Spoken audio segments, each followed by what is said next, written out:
邊度有閃電咧？邊度有閃電咧？千祈唔好劈我啊！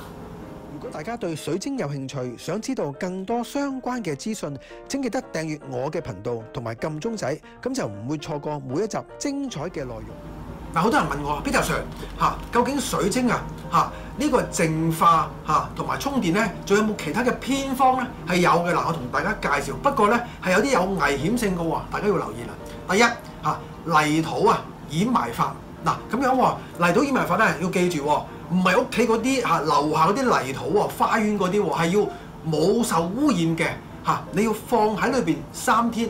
經過呢個大地之母嘅能量就可以做到呢個淨化喎。咁但係我諗呢個咧記住係一定咧嗰啲泥土一定要係冇受過污染嘅，要好 pure 嘅甚至乎咧你可以試下去行山嗰陣時啦揾一啲靚嘅泥土，但係你唔知邊啲係乾淨，邊啲係污糟噶嘛。所以呢個一定要留意。第二樣就係精油淨化法一定咧個精油咧唔可以有色素啦、防腐啦。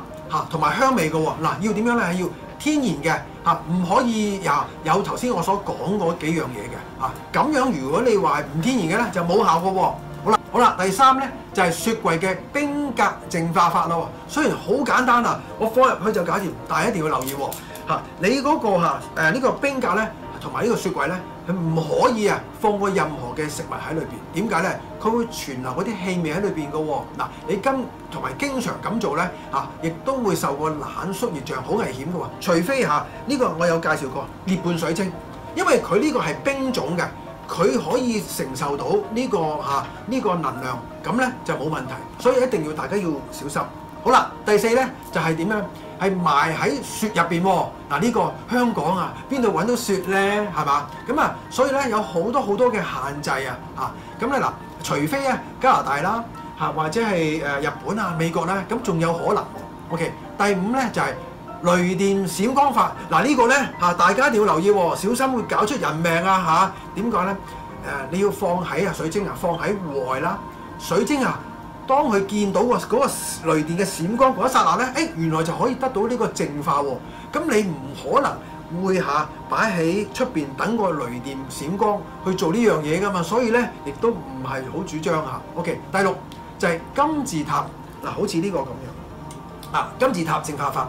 好啦，一定要密籠嘅喎，密籠唔可以通透即係唔可以咧得個框就係其他係可以隻手咧伸出伸入唔得嘅喎，係咁唔可以喎咁咧亦同埋咧裏邊要放一啲嘅水晶呢個碎 OK 啦，例如呢個我哋放水晶碎，同埋咧放呢個水晶手鏈喺度即係咁樣。要記住即使你咁做咧，每次只可以放一條嘅手鏈嘅，唔可以超過2條嘅。OK， 好啦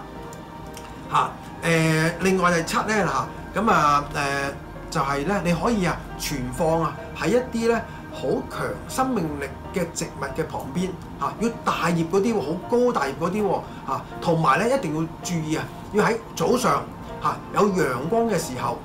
天陰就唔可以喎，點解咧？因為佢有呢個咧光合嘅作用，咁植物會呼出一啲氧氣。調翻轉黃昏嘅時候咧，佢會呼出二氧化碳，咁變咗冇效嘅咯喎。記住如果呢啲細細嘅葉咧，你擺旁邊咧，水晶擺旁邊咧，冇效嘅喎。頭先我講嗰啲係要啲好強嘅生命力，好大好壯嗰啲先至有效。咁好啦，咁多呢啲偏方啦，咁咧就我諗就係點樣咧，就會比較困難啦。